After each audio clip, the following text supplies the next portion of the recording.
কোটা এবং মেধা মনে হতে পারে যে যারা কোটায় চাকরি করে তাদের কোনো মেধা নেই, তখন আসলে মেধায় সবাই সমান।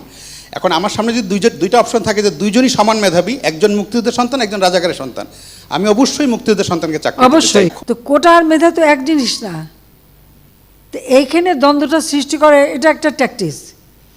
তার মানে কি মুক্তিযোদ্ধার সন্তান নাতিপুতিরা কেউ মেধাবী না, যত রাজাকারের বাচ্চারা নাতিপুতি হলো মেধাবী, তাই না? কোটা এবং মেধা মনে হতে পারে যে যারা কোটায় চাকরি করে তাদের কোনো মেধা নেই, তখন আসলে মেধায় সবাই সমান। এখন আমার সামনে যদি দুইটা অপশন থাকে যে দুইজনই সমান মেধাবী, একজন মুক্তিযুদ্ধের সন্তান, একজন রাজাকারের সন্তান, আমি অবশ্যই মুক্তিযুদ্ধের সন্তানকে চাকরি দিতে চাই। অবশ্যই। খুব সহজে মানুষকে বিভ্রান্ত করা যাচ্ছে যে সব মেধাবীরা চাকরি না নিয়ে কোটার চাকরি। আমি তারা সংক্ষুব্ধ, চাকরি না পেয়ে বঞ্চিত, তাদের ক্ষোভের সাথে আমার খুবই একমত।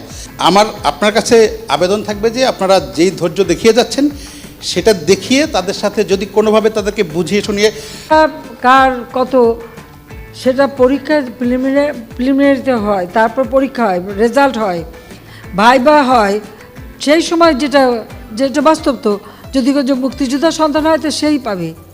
আর সব সময় যে সব কোটা পূর্ণ হয় তাও তো না, যেটা বাকি থাকে সেখানে তো ওই তালিকা থেকেই দেওয়া হয়।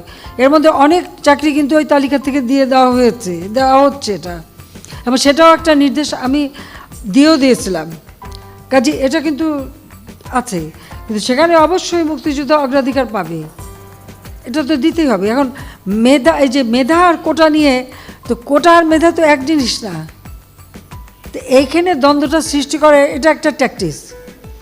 তার মানে কি মুক্তিযোদ্ধার সন্তান নাতিপুতিরা কেউ মেধাবী না, যত রাজাকারের বাচ্চারা নাতিপুতি হলো মেধাবী, তাই না? কিন্তু এটা ভুলে গেলে চলবে না যে যাদেরকে মেধাবী না বলছে তাদের হাতে কিন্তু ওরা পরাজিত। যুদ্ধে কিন্তু মুক্তিযোদ্ধারাই জয়ী হয়েছিল, রাজাকাররা জয়ী হয় নাই।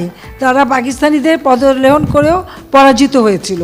এই কথাটা তো মনে রাখা উচিত যে তারা তো পরাজিত হয়েছিল।